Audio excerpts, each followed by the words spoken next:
Do you have something to say? Are there people who want or need to hear from you?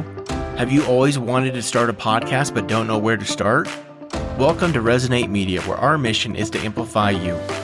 At Resonate Media, we focus on helping underrepresented voices and aspiring podcasters get started by providing equipment, expertise, and experience to help you launch a podcast.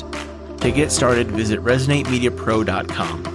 Don't let the confusion, complications, and costs of hosting, recording, editing, and distribution hold you back. The world needs to hear what you have to say. Resonate Media can help your voice be heard.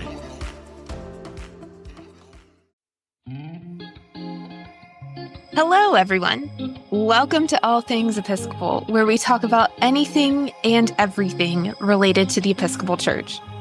This podcast was designed with young people in mind and as a space to learn more about the Christian faith with the Episcopal lens. So in traditionally Episcopalian greeting fashion, the Lord be with you.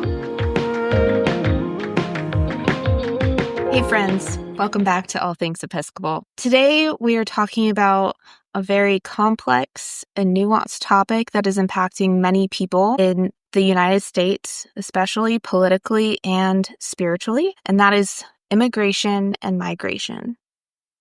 As with some of our other more complex, nuanced, and even tender conversations, the thoughts and opinions expressed on the topic of immigration and migration are that of the speaker alone and not on behalf of the entire Episcopal Church. Although when it comes to discussion about specifics on policy, we will strive to make it clear what the Episcopal Church's stances are on immigration and migration.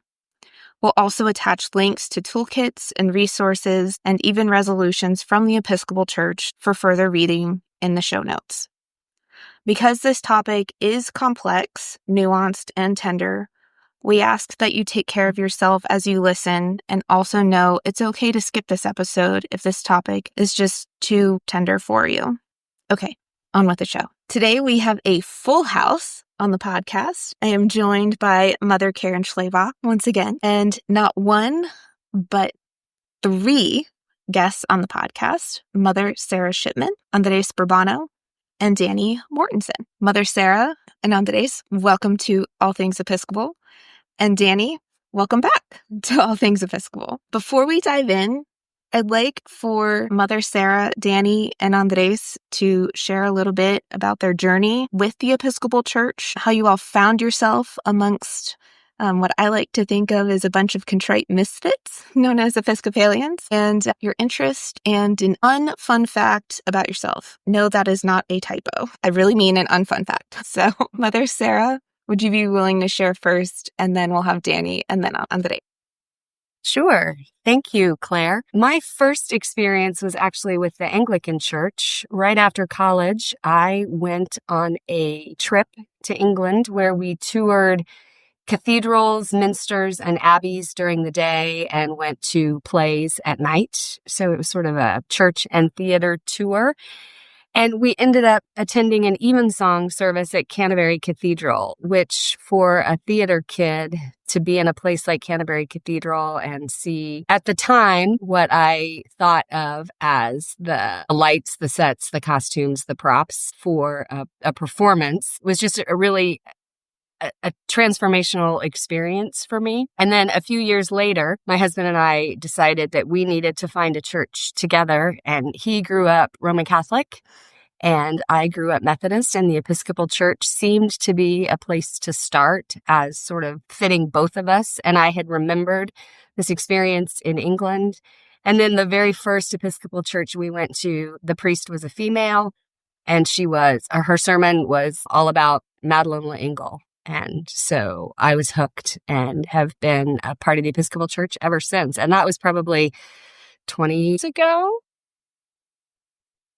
And unfun fact, gosh, all the facts about me are fun. I don't know something that is unfun. I geek out on real estate contracts, I guess. So, Dracula, the whole thing, Dracula would not have happened but for a real estate contract in the book. So there you go. I mean, I consider that an unfun fact. Real estate bores me to tears.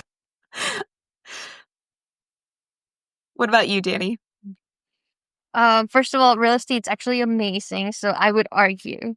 Um, but I will say that I actually met my now wife, then girlfriend, obviously 4 years ago, and she actually somehow convinced me to go to church, but she made it easy on me because it ended up being a Zoom, it was COVID times, and so we could only do the Zoom virtual church. At the time, I had unfortunately been a little, hurt by the church, and so I was very hesitant to join a church named the Episcopal Church when I couldn't even pronounce the name. But surely enough, everybody was amazing, and I really appreciated the fact that I was actually very much praying to God at that moment, asking God to guide me to a church where I could learn more about what it means to have that godly love. And so I was able to find Clark, and then I believe he used her as a vessel to help me find a church. And I've stayed here so far. We want to make sure Clark gets her toaster oven. She says she's converted 3 people, so she's waiting on that toaster over. So I feel like I have to stick around. No, I'm just kidding. It's absolutely a lovely place, and everywhere that I've been for the Episcopal Church, and I've been to many states now with the Episcopal Church, in every single place you find love and you find a home. And so, yeah, that's how I've stuck around. Oh, and an unfun fact. This is very unfun. I don't like ice cream. That's straight up criminal. I'm just gonna say it. It's criminal. I to know, not but like more- ice cream. more- I think I'm kind of getting there too, Danny. Like I eat ice cream and like I find myself like blowing on it, trying to get it to not be so cold, which doesn't make any sense. Right, right. But it's like it's too cold. No, yeah, I don't know. And for me, it's a little too sweet, and I know that's a little weird, but cookies, and I prefer raisin cookies because, anyways, yes, I don't like ice cream. I don't like sweet things, so I apologize, but everybody else gets to share more of it.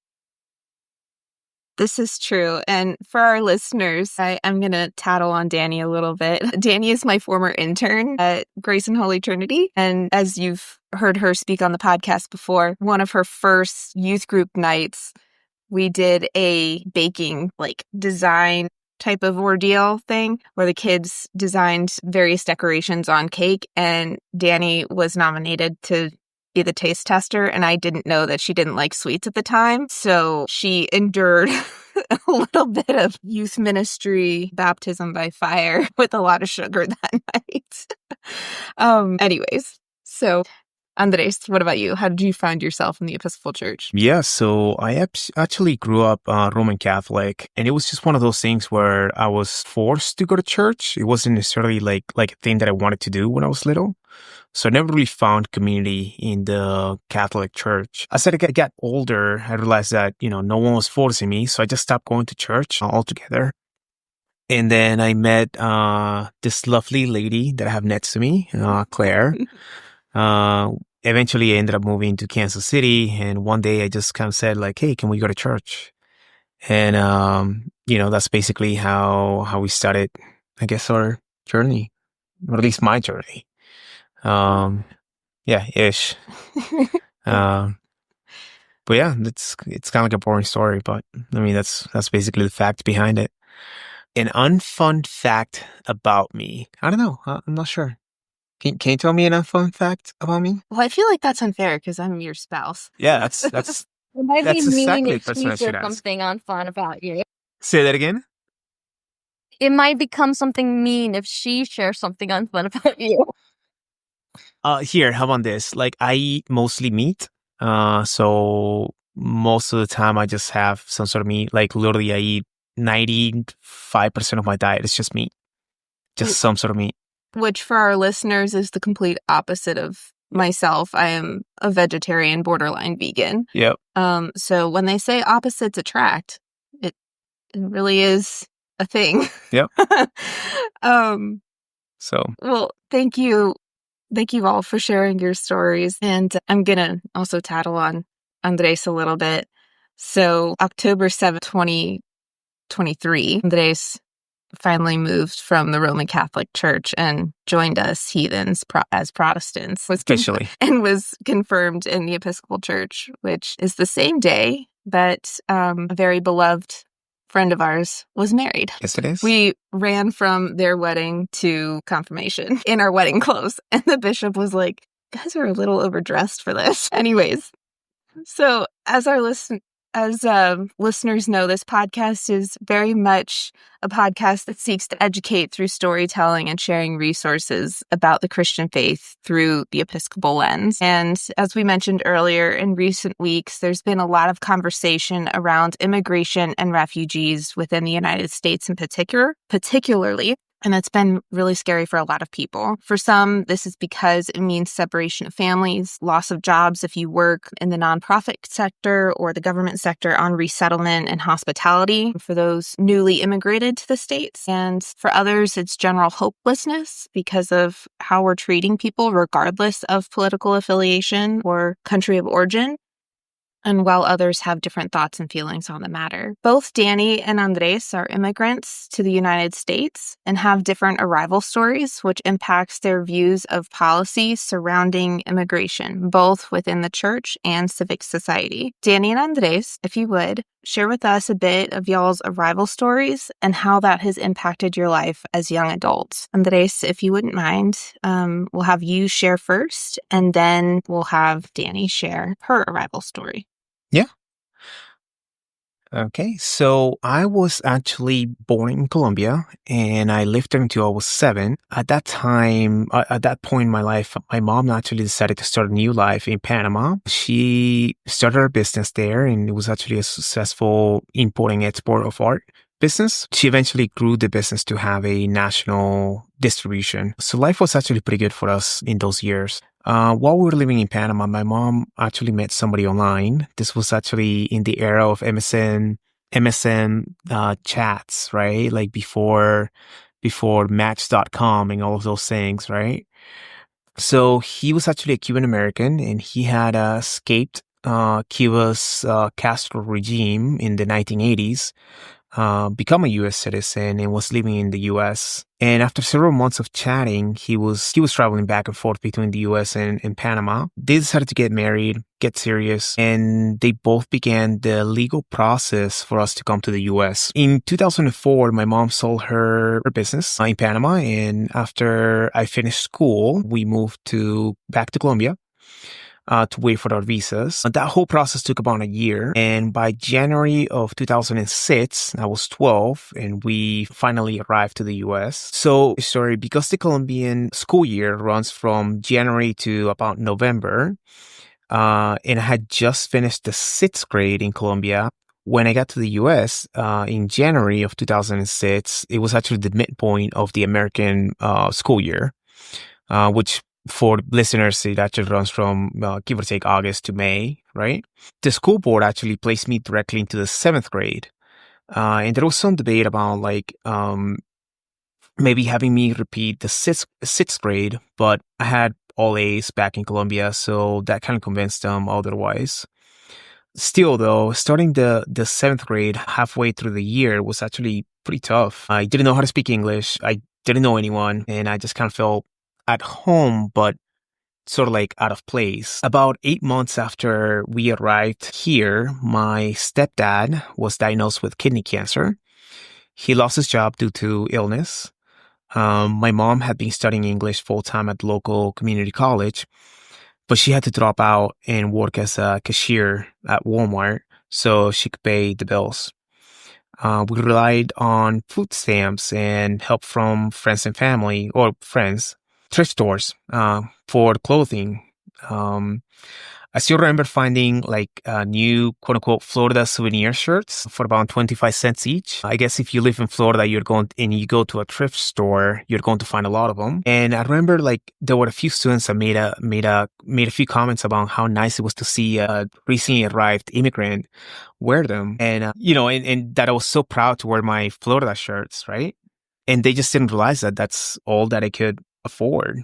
So it's just an interesting story about me. That's how I arrived here. Thank you for sharing. Yeah. Thank you. Danny, what about you?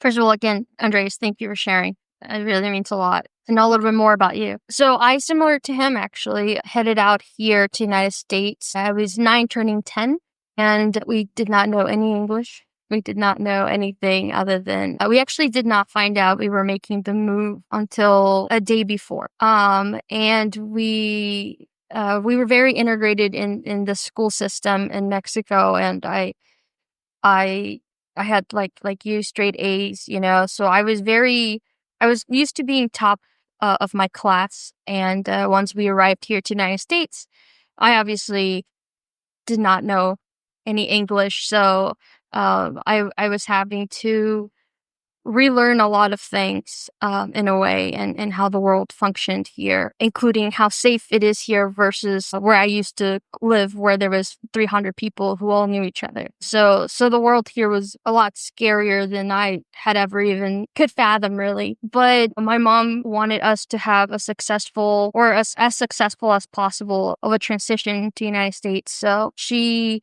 wanted us to only speak English at home for 2 years so that she could also learn it and write it. And it worked. It was great until we had to switch over to only speaking Spanish because my little brother didn't know how to speak Spanish. So, but it was definitely alienating at times, for sure. There was times where, as I'm learning, I was told to say things and got in trouble for them, while I still couldn't understand what I was being told to say. And I think as a child, it really teaches you really quickly how hurtful people can really be, but also how a lot of it comes from ignorance in all parties, And so yeah, I think that coming here, because I also came here, but it was illegally. So I am a DACA recipient at the moment. And it opened up a whole different world of understanding of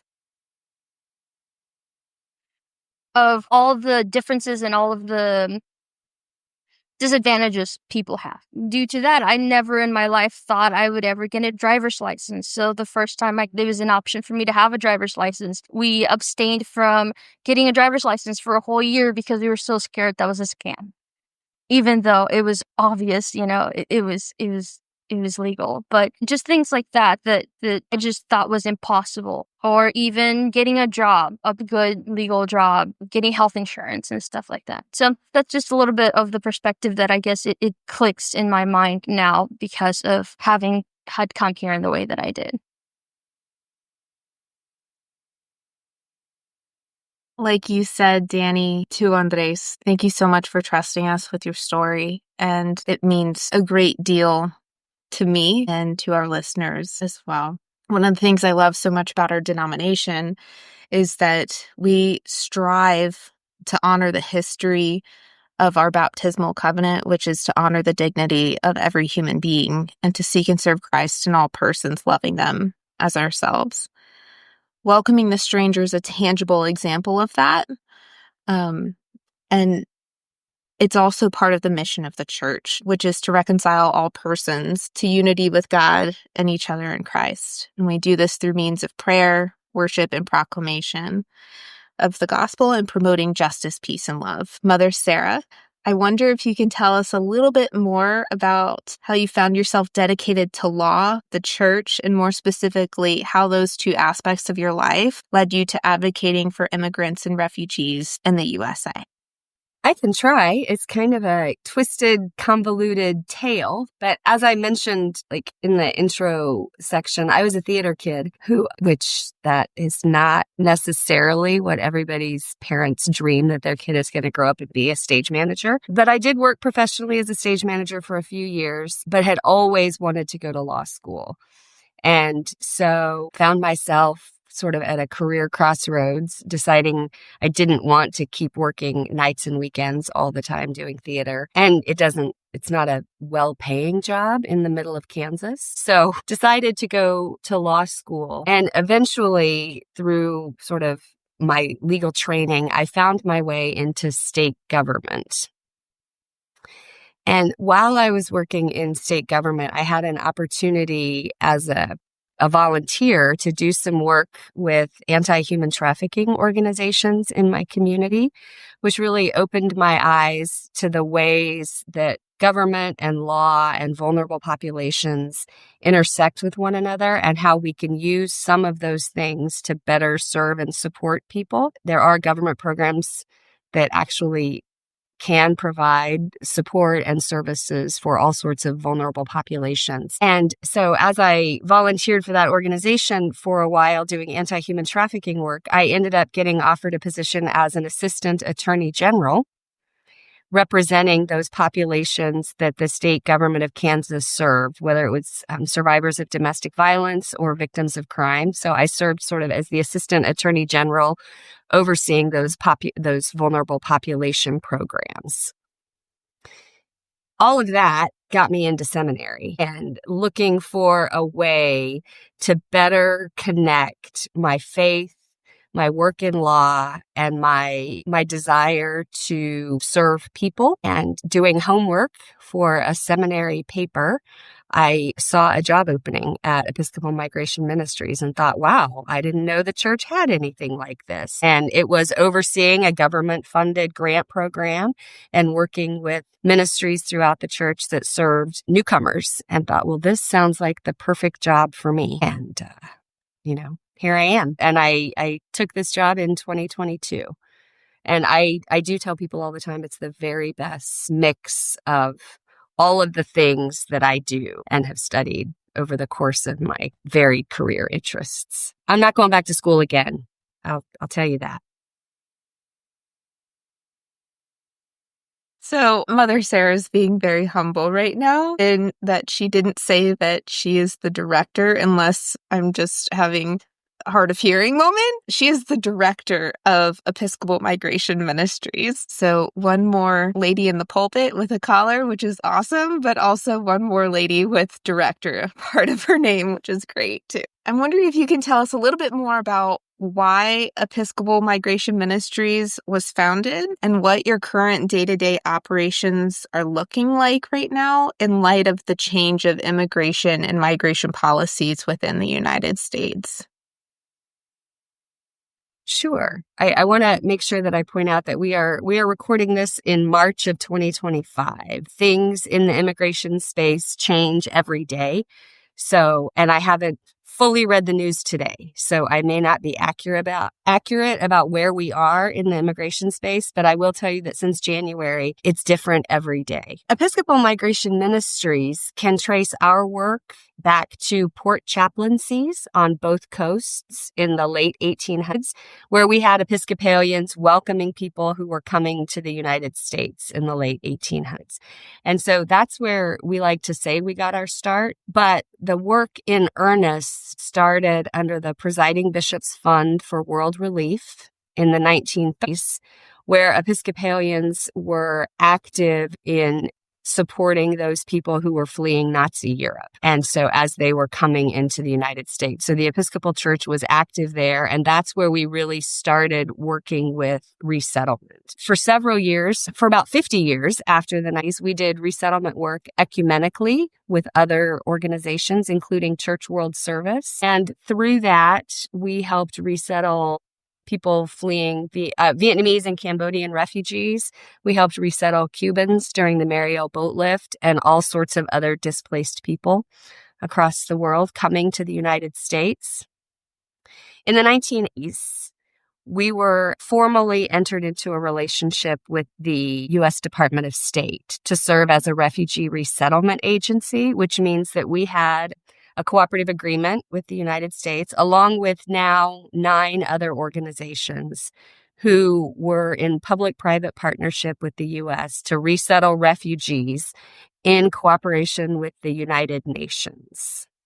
So we started doing that work in the 1980s, and since then, we've resettled over 105,000 people into the U.S. in partnership with the federal government.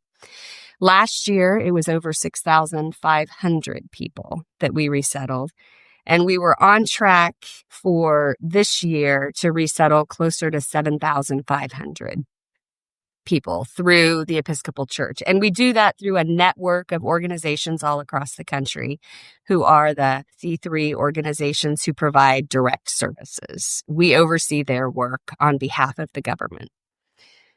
So, Inauguration Day happened and the refugee resettlement program was suspended and all refugee arrivals to the U.S. halted as of January 24th.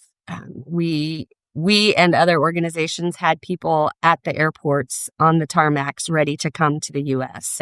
that were unable to do so. So in the last 2 weeks, I would say, I think it was February 20th, the State Department terminated all of the contracts with all of the refugee resettlement agencies. All 10 of us have those contracts. The State Department has terminated them.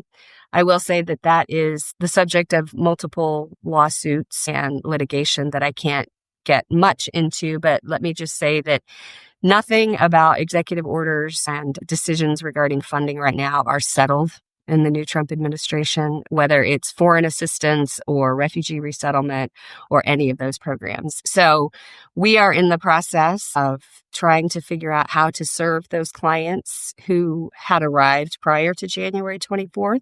We have programs that welcome them for their first 90 days. And then we have programs that kick in after 90 days to provide intensive case management services for particularly vulnerable people, whether it's single parents and children or medically fragile people. And we also have work programs and employment programs that we do. So we are meeting almost daily, trying to figure out how we can continue to serve all of those folks who have arrived. We also have shifted our focus so that's our federal facing work. We also have church work, where we serve congregations and dioceses and communities who are doing all of this work. And so we also have started offering trainings for vulnerable communities, such as family preparedness, how to get yourself ready in case there's a possibility of a deportation in your family. We have also been providing training on know your rights, what you can and can't do if an ICE agent approaches you, and what you do and don't have to say. So we have been working closely with congregations all across the church as they are trying to serve those in their communities. So that's sort of the multifaceted area of work that EMM is doing. So our federal work is ending, but that is just making a bigger emphasis and more need for our congregational and community work, because as people potentially have family members deported or they lose their status, whether it's temporary protected status or some other status, and can no longer work, then that means that they need more support from organizations like the Episcopal Church. That's a really short answer, but it seems long, but that really condensed everything that's going on into about 3 minutes. Well, either way, short or long, the work that you're doing is so incredibly meaningful, you and your team, because we all know that we can't do this important work alone. We do it in community, which leads me to my next question. One of the concerns that many people have now about the change in policy is who is stepping in to fill the gaps for those with real need. You mentioned particularly vulnerable populations such as like a single parent households, those with special needs on like medically. So what might we as Episcopalians do to better fill the gap and bridge the gap, but specifically as college and young adult students, because we have a lot of energy to put forth and we want to help? Yeah. So how might we support the work that you and so many others are doing right now? That's a great question, and thinking about it from the viewpoint of our young adults and college students really puts a different spin on it for me. So I really had to think about that. I think one of the things, first and foremost, I'll say that we need to continue being the church. And part of the thing that the church does is we welcome people, we invite them into community.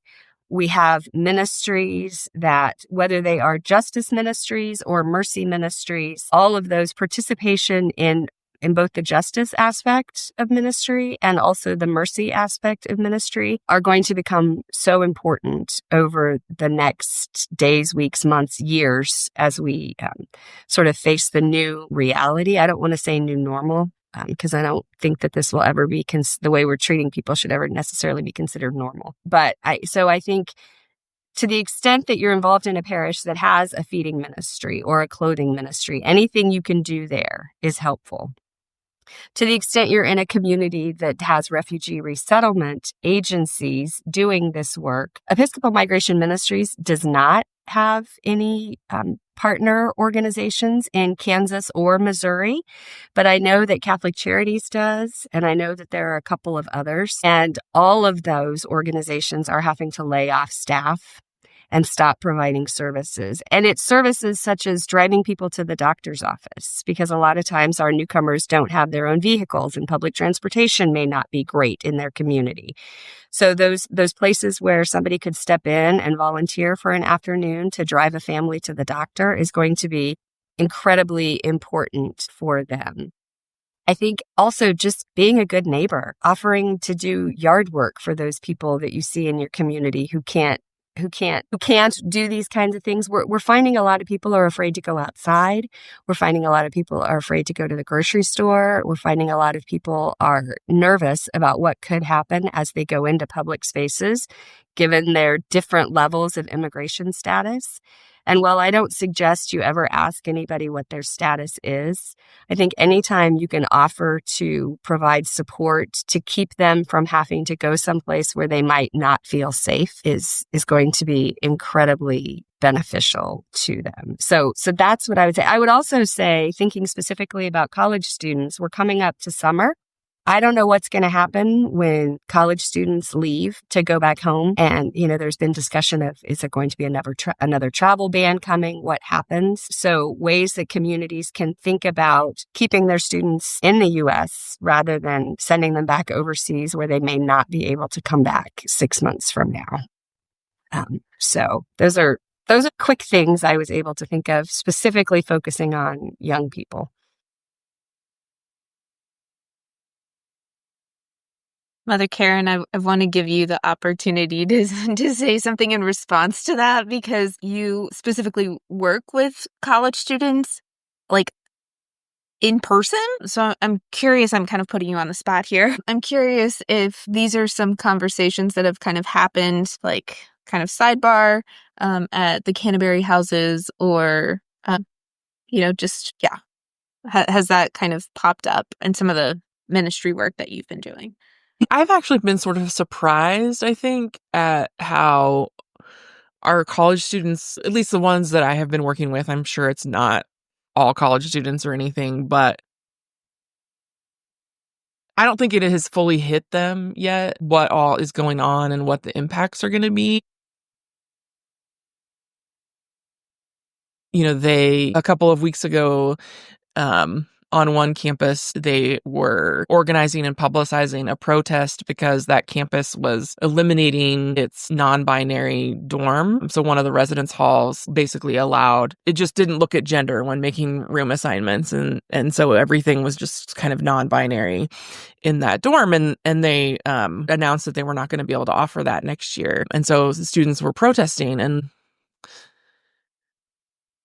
I feel bad for the college students because they're doing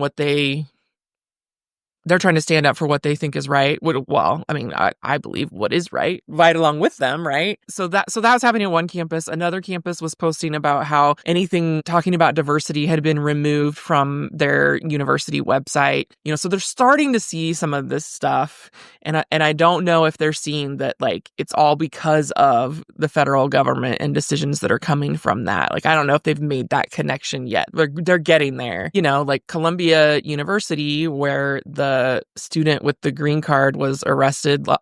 I read that they lost $300 million in federal funds because of the stuff that was going on their campus. And I might not have that number exactly right, but I know it was hundreds of millions of dollars in federal funds. And I totally get it why these public schools in Kansas are eliminating this stuff, because if they lose hundreds of millions of dollars in federal funds, they can't stay open, and our students won't be able to go to school anymore. But that doesn't mean that we should just sit down and take it, right? That's That's not how this country is designed to work.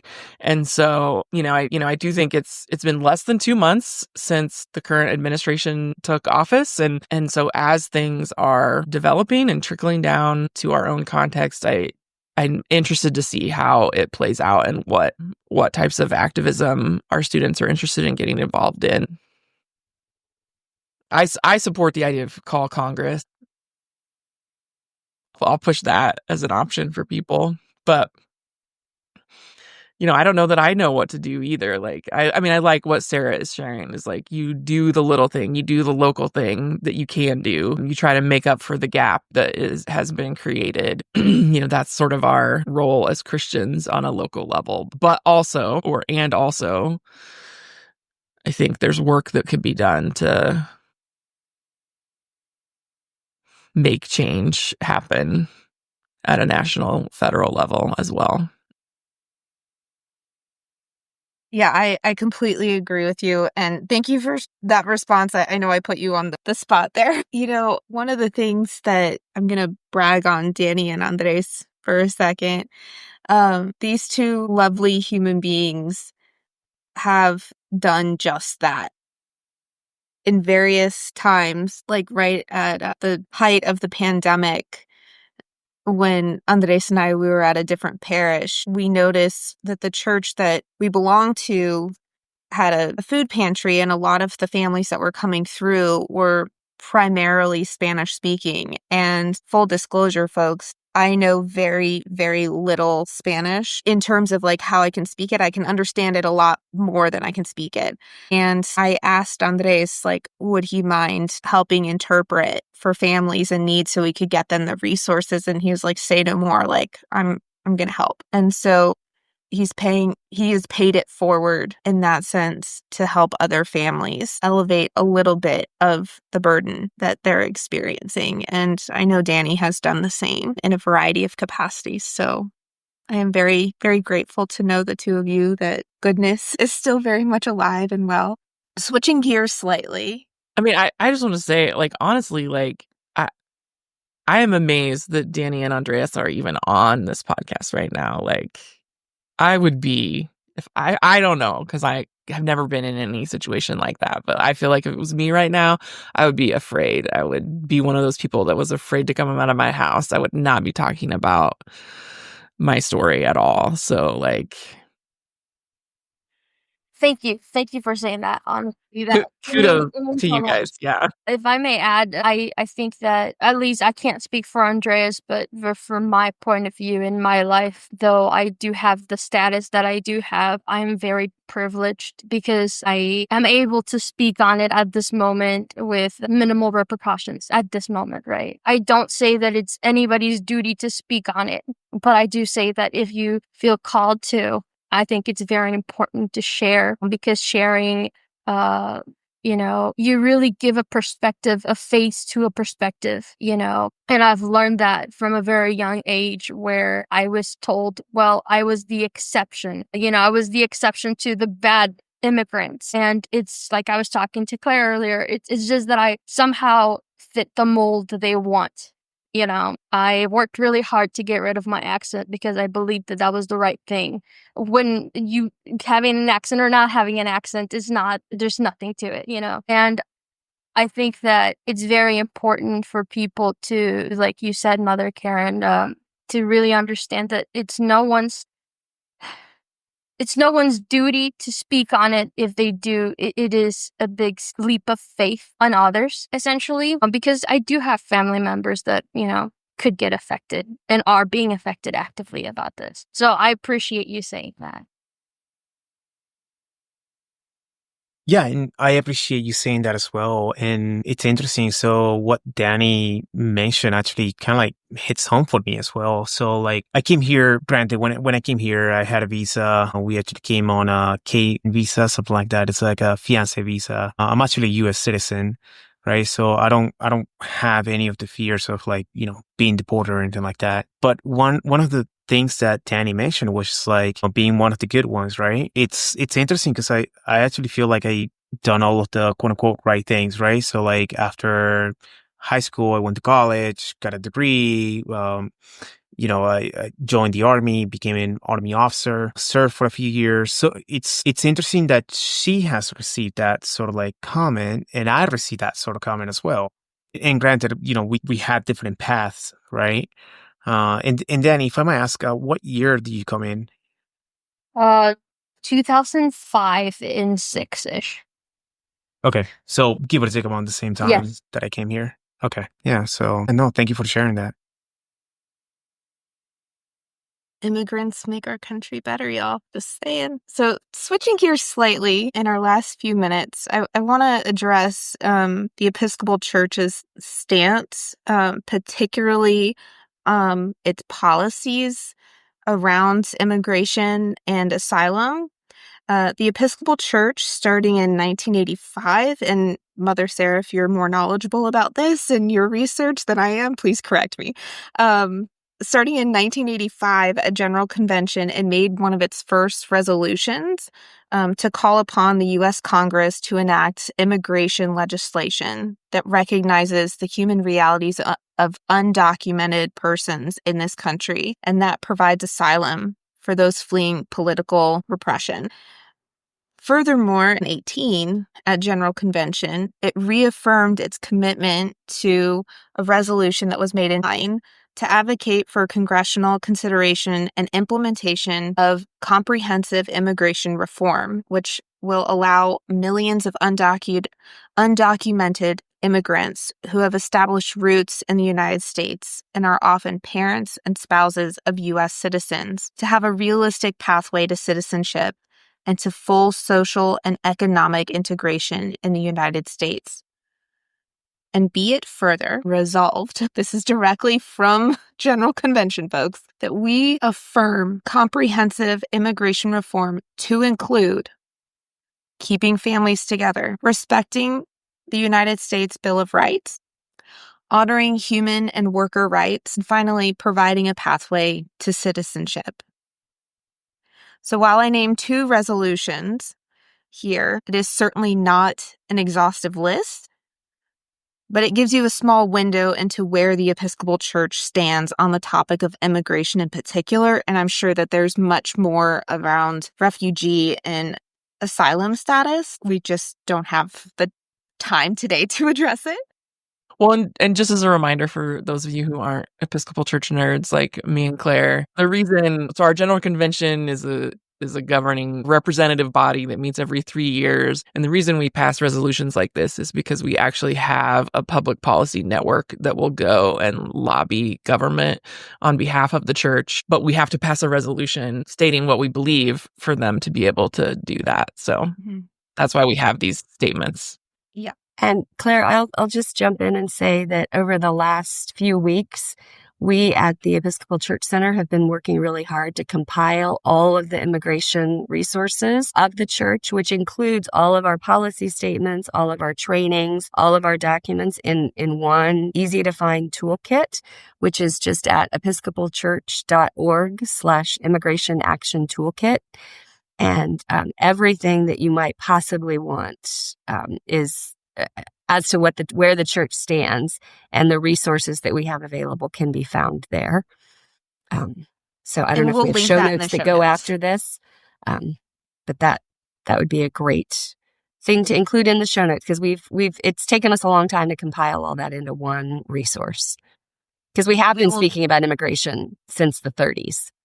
Mm-hmm. We'll definitely put those in the show notes and share it widely. So with that being said, man, I'm starting to lose my voice here. What, if anything, does it mean to you all as fellow Episcopalians to have your church/denomination engage in this topic in this way, through conversation, through lobbying, through policy, all of that? Danny and Andres, I'm wondering if you can share your thoughts first, and then I'd love to hear from Mother Sarah and then Mother Karen. Danny, do you want to go first, or do you want Andres to go first? Me? All right. So I actually had the opportunity to volunteer with a few refugees from Afghanistan after the fall of Afghanistan. Having been in the army and knowing the work that some of those translators and workers, Afghan workers, did for on behalf of the U.S. and to help some of my buddies, right, that were in Afghanistan, I can definitely see the importance behind helping them. And this is not to say, well, they're one of the good ones, right? It's more of a returning the favor. They translated and they did work on behalf of the U.S. and some of our soldiers. And it's only fair that once they need help, we should be there for them. And again, these are people that are coming in with needs and not necessarily having resources, right? So I do definitely appreciate the refugee work that the church is doing. Danny, what about you? I think that really matters to what we preach day to day. And I think that it's actively putting the words of the Bible in action instead of using them to weaponize, but using it to elevate people to love as Christ himself said we should. And I think that that's what it means to me. It means that I am a part of a church every church is flawed, but I think that I'm a part of an organization that sees me as an individual and wants to help me and help see other people as individuals, but not only see them, but to elevate them, And so it truly means the world to me.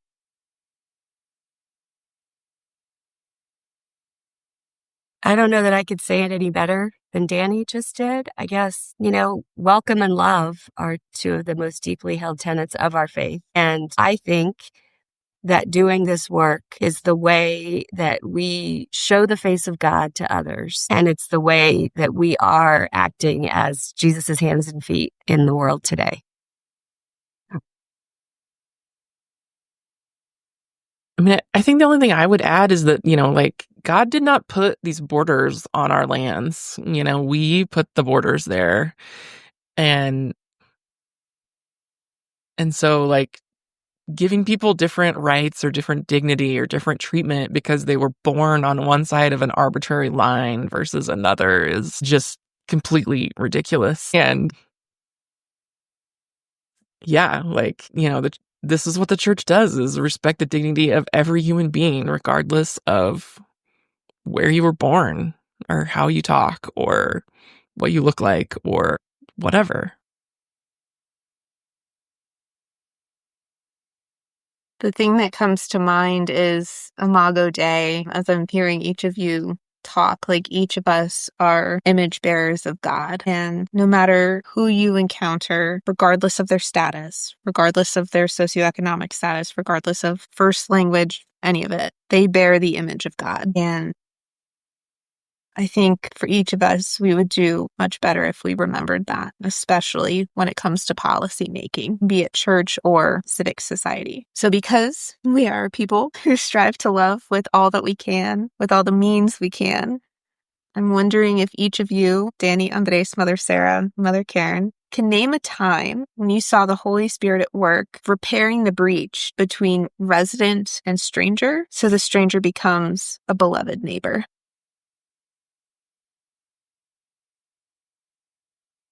So I am actually reminded of seeing images of Cuban refugees arriving in Miami Beach. This was in the mid-2000s, and how a whole bunch of people just got around them so they could actually reach dry soil. At the time, the U.S. Government had a policy of wet feet, dry feet, I think is what it was called, where if they were on dry land, they were safe. If their feet were wet or they were in the water, they could actually be sent back. So I'm reminded of that. It was just people walking by that just got together and said, hey, let's just protect these people until they make it to dry land. So I see stuff like that, and I don't know, it's just people that live or are living the American dream, helping others live the American dream. And we see it now. We see it with churches and people just helping each other, whether it's a contribution to a donation, to some sort of fund, or maybe just helping your neighbor. Danny, what about you? I think I see it a lot. I talk to people, and to a certain extent, they don't understand that I am very much as much of an immigrant as anybody could be. And there's a lot of assumptions of where I am in my life right now. And I like to clarify them because I really need people to understand that I'm very much still an immigrant. You know, English is my second language. I'm not perfect at it. I'm not perfect at anything, you know, and that I am, because of the process of me being here, there are situations where people will talk to me and say, you know, at least you've done things right, because they assume because I speak English very fluently that I've done things quote unquote right. A lot of the times people feel bold enough to say very negative things about immigrants in front of me because, you know, they assume, again, I am not an immigrant. And so, again, you know, I tell them, well, actually, I'm an immigrant. So those people that you were talking about, I am those people.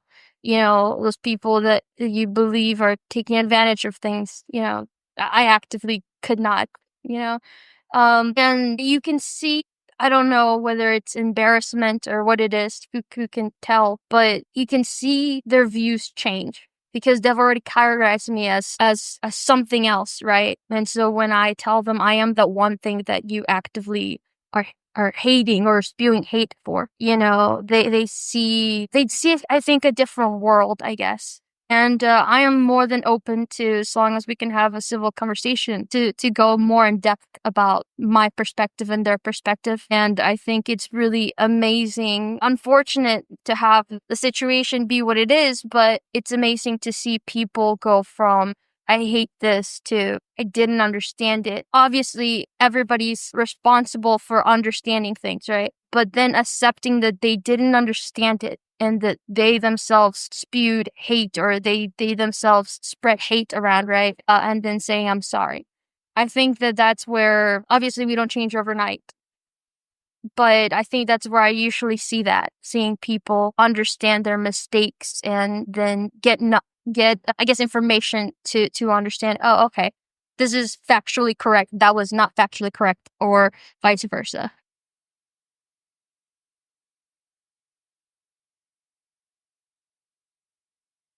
I guess, yeah, what I think about is refugee resettlement is done in community, right? We're resettling people into a community, and they are becoming a part of that community. Over the last year, because of housing shortages across the United States, we weren't able to always resettle folks into the communities where we normally had traditional community partners. And so we spent a lot of time picking up the phone, cold calling Episcopal churches all across the country and saying, hey, we have a family that needs to be resettled. There's some people close to your community that might have connections to them. We're not real sure, but they have indicated that this is a place where they might like to go. And every time the Episcopal Church said yes. They didn't ask where they were from. They didn't ask who it was. They said, let me make some phone calls. Let me get a group together. And yes, we will help bring them into our community and make them a part of our community. And they always said yes. It was terrifying to call, but they always said yes.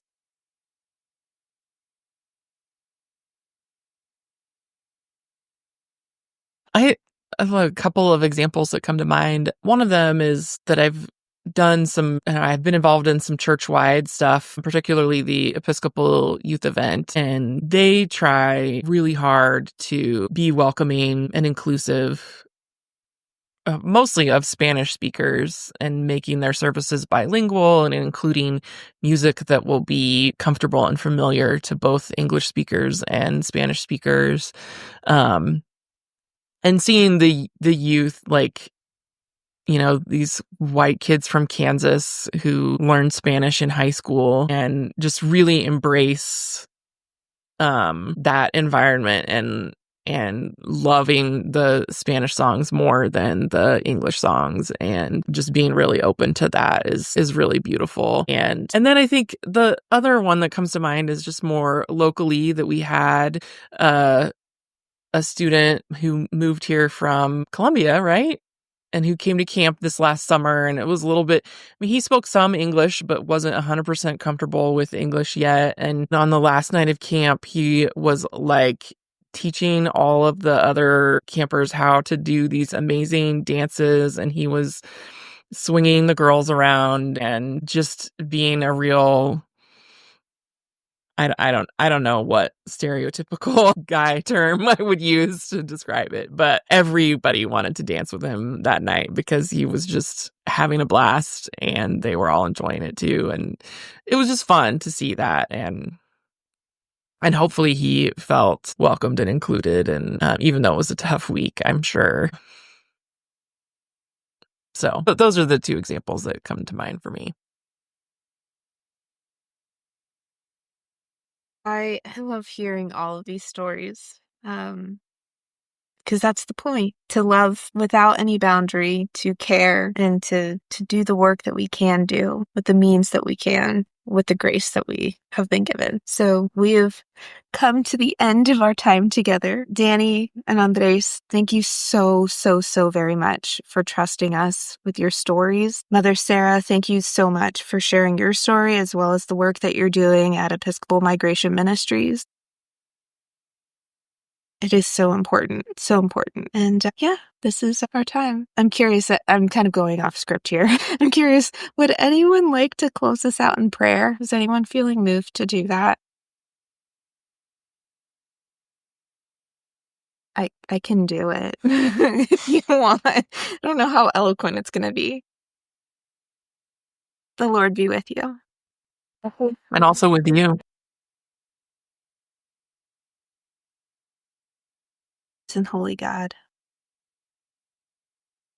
we give you thanks for this time together of sharing stories, for elevating experiences of immigrants and migrants.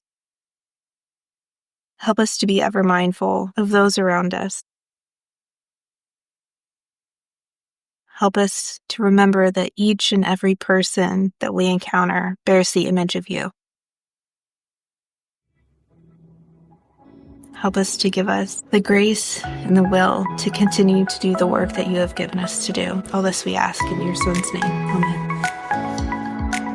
Be well, friends.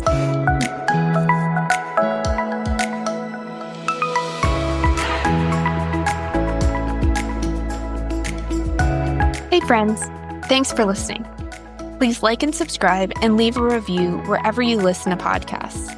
To learn more about all things Episcopal, on the Diocese of West Missouri's communication pages, please visit diowest.org/podcasts/. And in the Diocese of Kansas, please visit edokformation.wordpress.com/all-things-Episcopal-podcast. All Things Episcopal Podcast is a production of the Diocese of West Missouri and the Diocese of Kansas, in association with Resonate Media.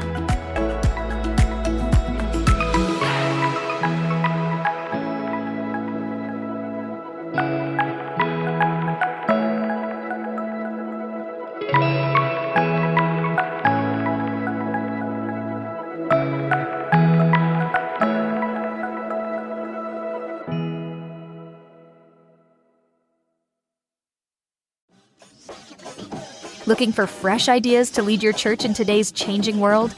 Check out the Future Christian podcast. Each episode features pastors, authors, and faith leaders sharing practical wisdom on ministry, technology, and tackling challenges like pastoral burnout.